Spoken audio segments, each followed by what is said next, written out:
So let's do a teaching exercise. Raise your hand if school has ever been hard. Raise your hand if you or someone close to you has ever been diagnosed with a learning difference. I hope that this teaching moment helps establish a connection between us. School is hard. Learning differences are quite common. But how do we treat them? This is a challenge for American educators who want to work with all students, including those who have differences. I'm here today not as a representative of the school where I work, and I'm not asking you to accept my expertise as a neuroscientist. I'm not. I have an advanced degree in education. I've studied neuroscience in graduate school. But I'm asking you to trust my experience, not my credentials. This year marks almost 20 years of working in K-12 schools across this country, north, south, east, west, big, small, urban, rural. These are the experiences that I want to bring to bear today. Before I go on too far, I should probably define learning differences and learning disabilities, two terms I'm going to use interchangeably a lot today on purpose. When I use those terms, I'm talking about differences in the way that our cognitive processes of acquiring, storing, and using information function. I'm thinking of some specific challenges that we label dyslexia, dysgraphia, dyscalculia, ADHD, which refer to how we read, write, calculate, and attend to the information in the world around us. Let's also define learning differences demographically.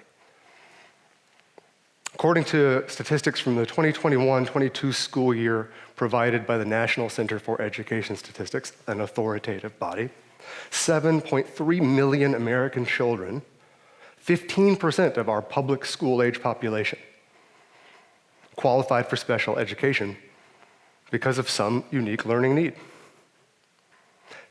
Almost 2.5 million students qualified for special education because of a learning disability diagnosis. Is that a big number, class?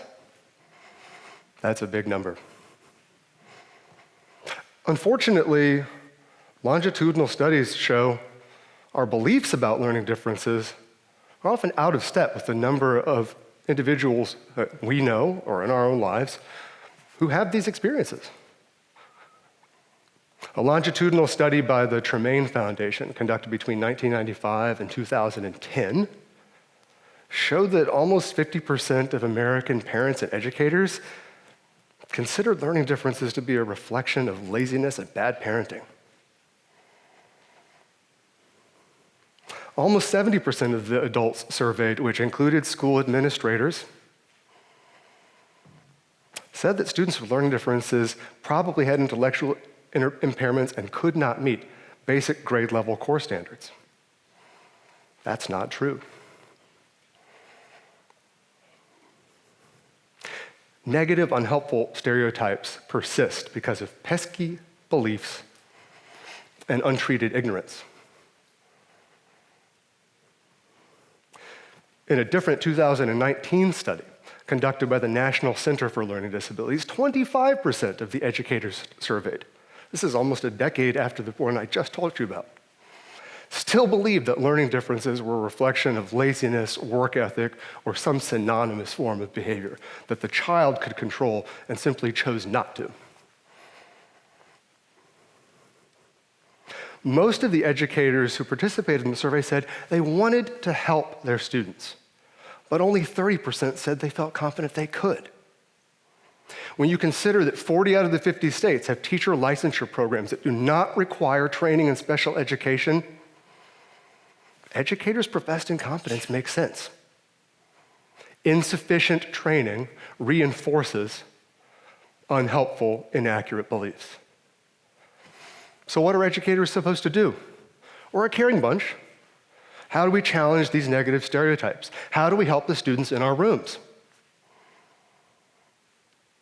First, we can embrace a mindset that learning science has something to teach us about the way the brain works. Examples. Lots of fMRI imaging, that's functional MRIs or magnetic resonance imaging, show us that the prefrontal cortex develops more slowly in youth with ADHD than their neurotypical counterparts. Comparable studies of dyslexia, which focus on the left hemisphere of the brain, have shown that there are weaker connections between the processing centers for words that we hear and images that we see. Maybe that's one reason that dyslexic students have trouble converting sounds into images. We also have candidate genes describing how ADHD and dyslexia might come about.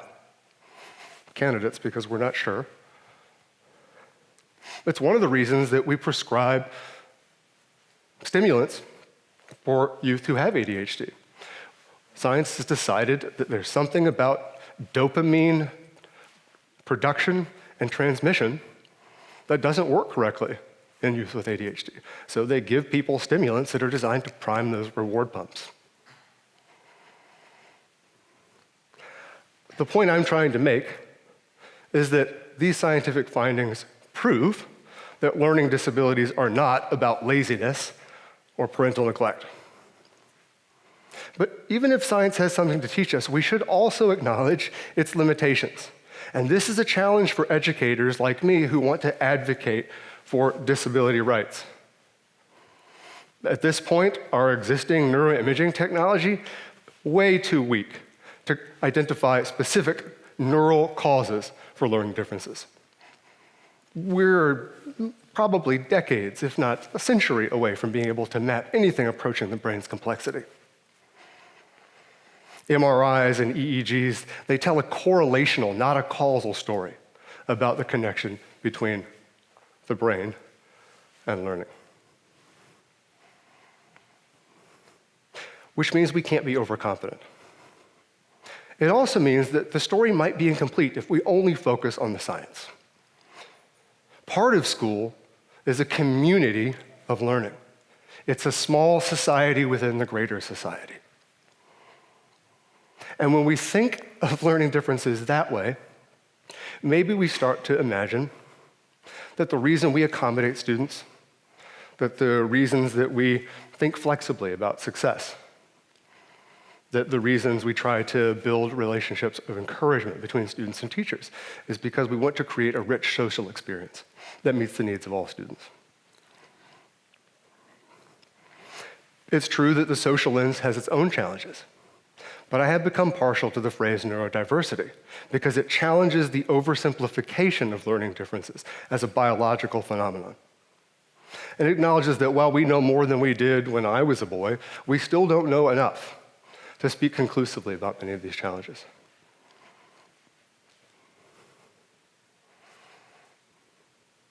So the challenge facing educators and parents and students is to somehow meld the biological concept with the social construct. I've often asked myself, in the 1980s and the 1990s, how is it that we made so many changes to fundamentally alter the physical structures of our schools? But now, 30 or 40 years later, we might be struggling to reimagine teaching and learning. I almost gave a pessimistic presentation today. But then with my 3-year-old daughter, who's running around in the back by my side, I looked down and I thought, there's reason for hope and promise. At least when I look at the schools in this area, I see good things happening. I see a rethinking that is based on a synthesis of the biological and the social. I see teachers at many schools, those that specialize in students with learning differences and those that treat everyone as a general education student, allowing that neuroscience does have something important to tell us, that accommodations are meaningful and help. I see schools redefining the meaning of success by creating experiential education programs that promote achievement of real-world goals, not just straight A's in conventional college prep classes. I see schools investing in more resources for mental health, recognizing that that is an emotional component of learning that neuroscience hasn't yet really figured out how to measure when it comes to the relationship between the brain and school. I also see two other things that make me very hopeful. 2021, Forbes said the ed tech sector was probably worth about $106 billion. That's a lot of money. Next year, Forbes believes that ed tech will be worth over $400 billion. Many of those innovations are attempting to bridge science and social justice in the service of all students, but they'll certainly help those of us who have learning differences, our family, and our friends. And the last thing that I notice, and this is personal, I notice students taking responsibility for the things about their education that they can control, redefining their sense of purpose, meeting the schools halfway when they say, it doesn't have to be this way. Maybe not picking up that latest copy of US News and World Report's college rankings. I'm glad I got a chuckle. So if we do all of this, if we combine science and social good, if we invest our time, our resources, ourselves, school will probably still be hard.